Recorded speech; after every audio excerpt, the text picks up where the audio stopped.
ਇਹ ਤਾਂ ਲੋਕਾਂ ਨੂੰ ਹੀ ਚੱਲਿਆ ਨੀ ਲੱਕ ਲੱਗਿਆ। ਮੇਰਾ ਕਿੰਨੀ ਯਾਰੀ ਧਰਤੀ ਹੀ ਨਾ ਨੱਕ ਲੱਗਿਆ।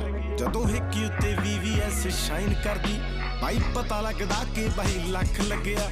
ਆਦੇ ਹਿੱਪ ਤੇ ਕਲਿੱਪ ਵੀ ਬਾ ਮਾਰੇ ਸੈਨ ਤਾਂ